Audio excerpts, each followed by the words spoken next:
ہم ایسے ہی کسی کے کردار کو جج نہیں کر سکتے۔ پھپھو ہنس کر کہنے لگی کہ تمہاری آنکھوں پر بیٹی کی پردیس کی کمائی کی پٹی بن گئی ہے، اس لیے تمہیں کچھ دکھائی نہیں دے رہا، لیکن ایک دفعہ تم اسے شادی کر کے بھیج دو، پھر یہ تمہیں خود بتائے گی کہ شوہر کی جگہ رات کو سسر کمرے میں آیا تھا۔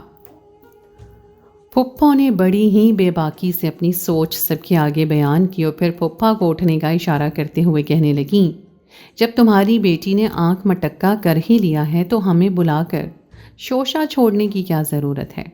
تم جانو اور تمہاری بیٹی، ہمیں تو اس رشتے کی بالکل سمجھ نہیں آ رہی ہے۔ اور پھر وہ دونوں چلے گئے۔ تایا تائی کا بھی کچھ ایسا ہی جواب تھا۔ بہنوں کے شوہر خاموش تھے۔ ابا نے مرضی کو ہی اہم جانا انہوں نے۔ ان کے جانے کے بعد میں نے ابا کی طرف دیکھا تو ابا کہنے لگے، میں نے اپنا فرض پورا کر دیا ہے، تمہیں ان کی باتوں کو سوچنے کی ضرورت نہیں ہے۔ ابا کی بات پر میں خوشی سے ابا کے گلے لگ گئی اور پھر ابا کی ہاں کے ساتھ میں دبئی پہنچ گئی اور دانش سے شادی کر لی۔ کچھ عرصہ تو ہم دبئی میں رہے، پھر دانش کی والدہ ہمیں اپنے پاس بلانے لگیں۔ دانش کے پاس بھی اتنا پیسہ جمع ہو گیا تھا کہ ہم اس کے وطن جا کر کاروبار شروع کر سکتے تھے۔ دانش کا ارادہ تھا کہ ہم وہاں جا کر ایک ہوٹل کھولیں گے اور دونوں مل کر ہی چلائیں گے۔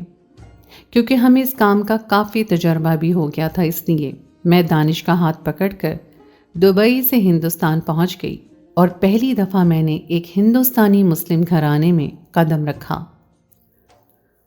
دانش کا بھرا پورا گھرانہ تھا، پہلے سے 2 بھابیاں اور ان کے بچے موجود تھے۔ بہنیں سب شادی شدہ تھیں اور دانش کے ماں باپ بھی بہت ہی اچھے تھے۔ سب مجھ سے بہت اپنائیت سے ملے اور مجھے دل سے قبول کیا۔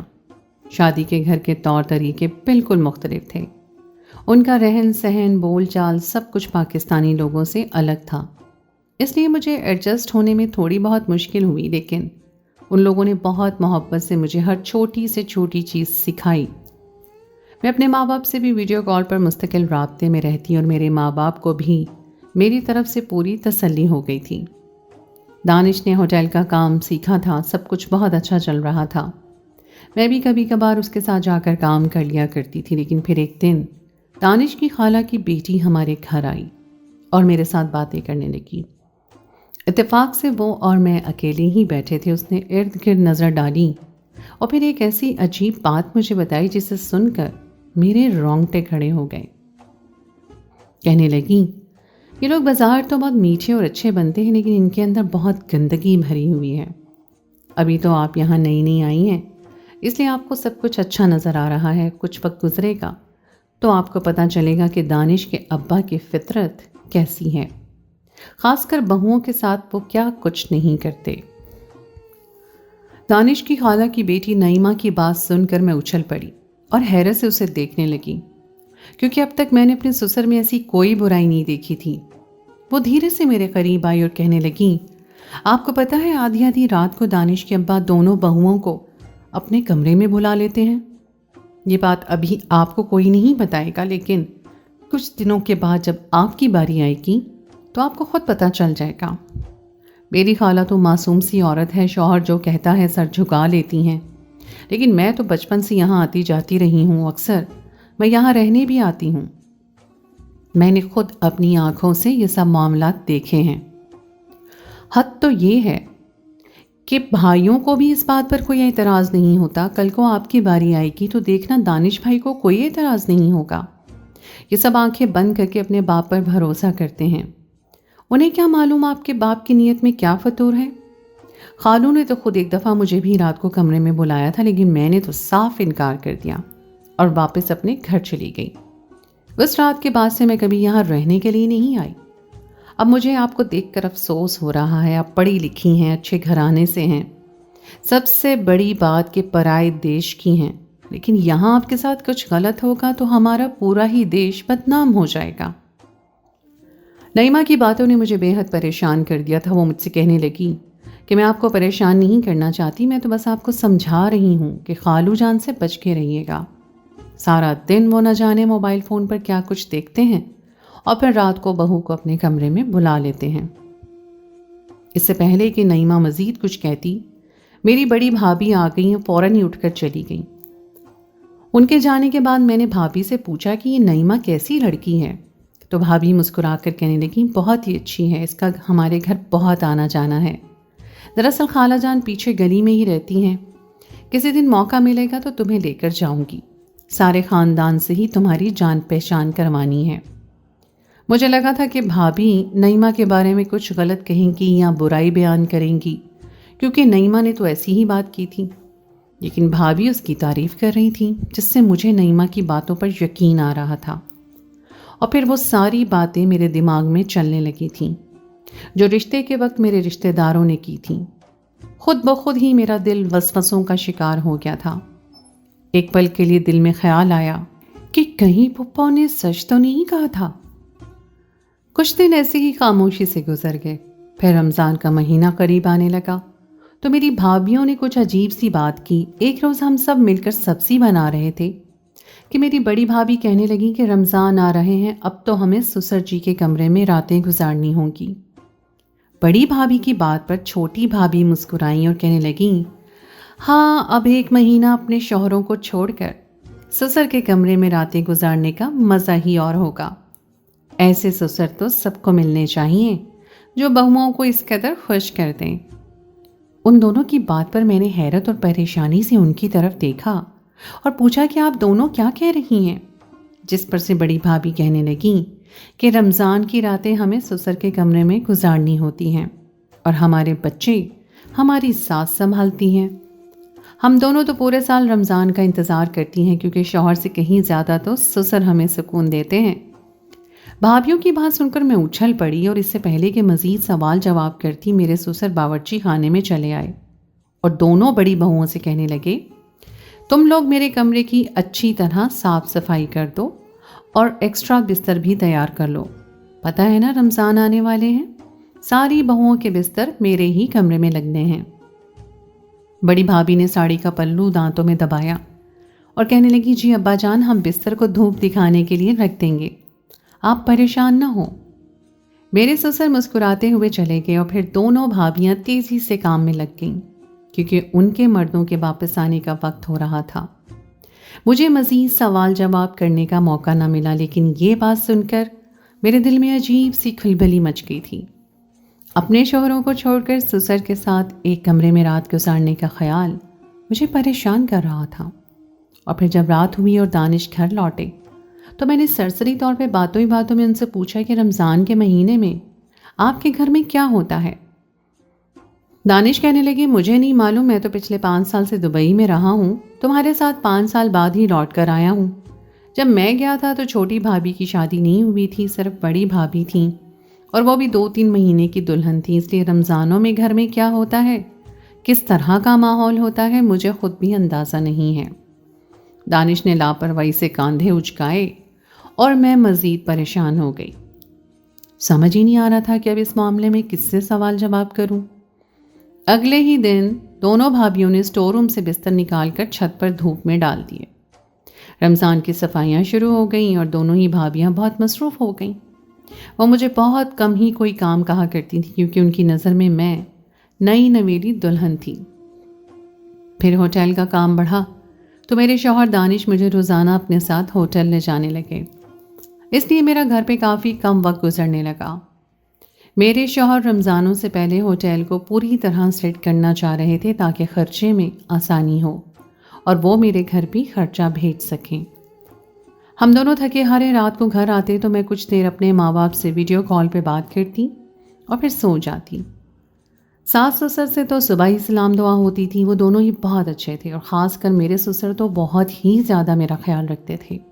بار بار میرے سر پہ ہاتھ رکھ کے مجھے دعائیں دیتے اور کہتے یہ گھر تمہارا اپنا ہے، اسی لیے اپنا گھر بار کو زیادہ یاد نہ کیا کرو۔ اکثر تو وہ مجھے اس وقت پاس آتے جب میں بالکل تنہا بیٹھی ہوتی، خود بھی میرے ساتھ بیٹھ جاتے اور مجھ سے بات چیت کرنے لگتے۔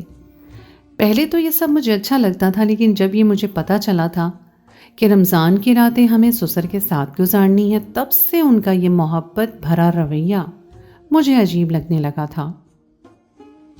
جیسے ہی وہ میرے پاس آ کر بیٹھتے تو میں کنی کترانے لگتی۔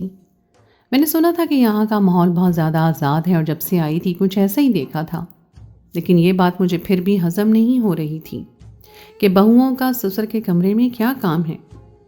سسر محرم ہی صحیح، لیکن بہو اور سسر کا ایک ادب اور احترام کا رشتہ ہوتا ہے جس کی اپنی کوئی حدود ہوتی ہیں۔ میں نے سوچا تھا کہ اگر میرے ساتھ میں کوئی ایسی ویسی بات کی گئی تو میں صاف انکار کر دوں گی۔ اور پھر رمضان کا چاند نظر آ گیا، گھر میں جیسے عید کا سما ہو گیا۔ سب بھابھیوں نے گلے مل کر ایک دوسرے کو مبارکباد دی اور پھر ہم نے ساس سسر کو رمضان کا سلام بھی کیا۔ سسر نے ساری بہوؤں کے ہاتھ میں کچھ پیسے رکھے اور کہنے لگے کہ یہ تم لوگوں کی خریداری کے لیے ہیں، ساری تیاری تو تمہارے شوہر کروا چکے ہیں، لیکن اگر کسی چھوٹی موٹی چیز کو خریدنے کا دل ہو تو ان پیسوں سے خرید لینا، اور یاد ہے نا آج رات سے تم لوگوں کو میرے کمرے میں رہنا ہے۔ سسر کی بات پر میں تو بالکل ہی خاموش ہو گئی، البتہ دونوں بڑی بھابھیوں نے خوش ہو کر کہا کہ جی ابا، ہم رات آپ کے کمرے میں ہی گزاریں گے۔ پھر میرے سسر نے ساس کی طرف دیکھا اور کہنے لگے کہ ان دونوں کے بچے آج سے تم سنبھالو گی، جب تک رمضان ہے بچے ان کے حوالے نہ کرنا۔ سسر کی باتوں پہ میں پوری طرح پریشان ہو گئی تھی، البتہ میری دونوں بھابھیاں سسر کے کمرے میں بستر لگانے لگی تھیں۔ رات کا کھانا ہم لوگ کھا چکے تھے اور جلدی سونے کی تیاری کرنی تھی تاکہ سحری میں وقت پر اٹھا جا سکے۔ دانش تھکے ہارے ہوٹل سے لوٹے تو میں ان کے ساتھ بیٹھ گئی اور انہیں بتایا کہ رمضان کی رات ساری بہویں ابا کے کمرے میں سوئیں گی، یہ کیسا رواج ہے؟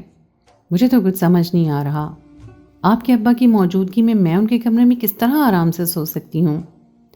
دانش کہنے لگے مجھے تو اس بارے میں کچھ علم نہیں ہے، لیکن اگر ابا نے ایسا کہا ہے تو پھر تمہیں کیا اعتراض ہے؟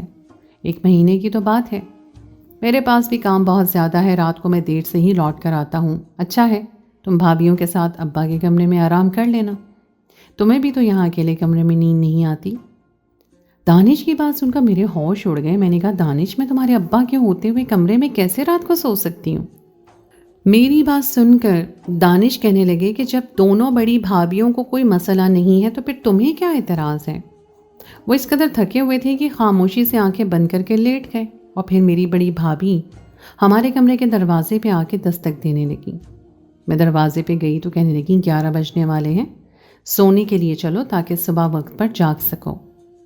میرا دل چاہ رہا تھا کہ صاف انکار کر دوں، لیکن جب میں نے پلٹ کر دانش کی طرف دیکھا تو وہ سو چکے تھے۔ اب انہیں پریشان کرنا یا کوئی جھگڑا کرنا مناسب نہیں سمجھا، ویسے بھی یہ الگ ملک تھا، یہاں کے سارے ہی رسم و رواج بالکل الگ تھے۔